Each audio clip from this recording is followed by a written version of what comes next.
was the character of Morris Day that began to capture the public's imagination in pictures and music videos. The Time found its trademark move to compliment Morris totally by accident, courtesy of Jerome Benton, Terry's brother. Jerome was always kind of a roadie for Flight Time in the old days. So he was organizing stuff and making sure everything was packed up and, that kind of thing. He's just one of those guys. You can't help but love Jerome. And he was at every rehearsal. We used to rehearse in this place called the YASM, the Young African American Society of Men or something like that. I don't know. Anyway, it was just like this little club.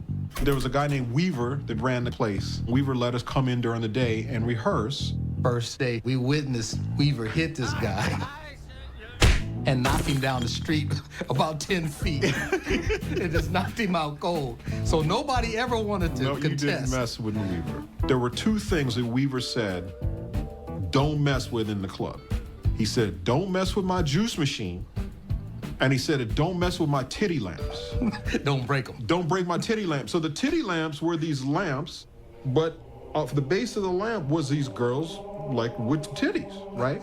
So we were like, okay, Weaver, cool. Jesse was our guitar player, and Jesse's like in the juice machine every day. And he'd pour some water or something in there to make it look like it's the same level. And we're like going, Jesse, stay out the juice machine. So, we started rehearsing, and there's a part in one of the songs where I say, somebody bring me a mirror. On the sides of this club, there were all these big mirrors, like hanging mirrors, right?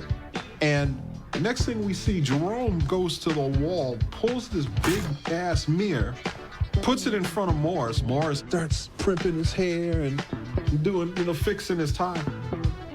And Prince falls out on the floor laughing. And he just goes, ah, ha, ha. We're adding that to the show. That's it, that's it. From that moment on, he became Jerome the Mirror Man Benton. But when Jerome put the mirror back on the wall, the titty lamp got broke. I remember they kind of fix it. They try to glue it or whatever. They turn it, they put it against the wall, whatever.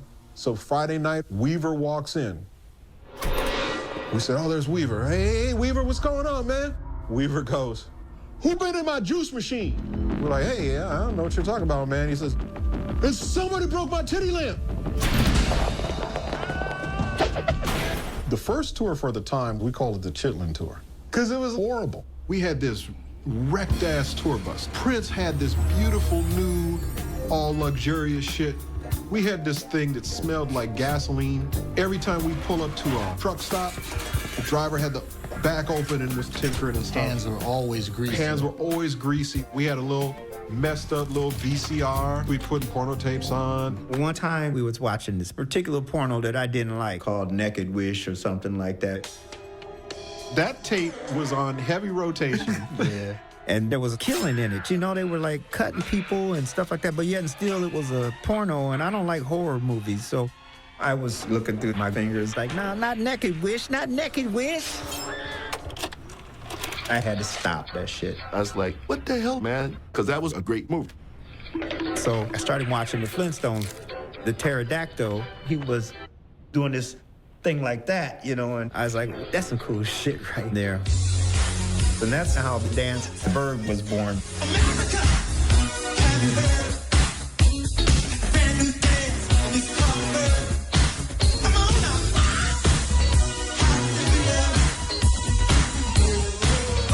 In 1982, a year after they started, Prince put Morris Day and the Time on his tour as the opening act.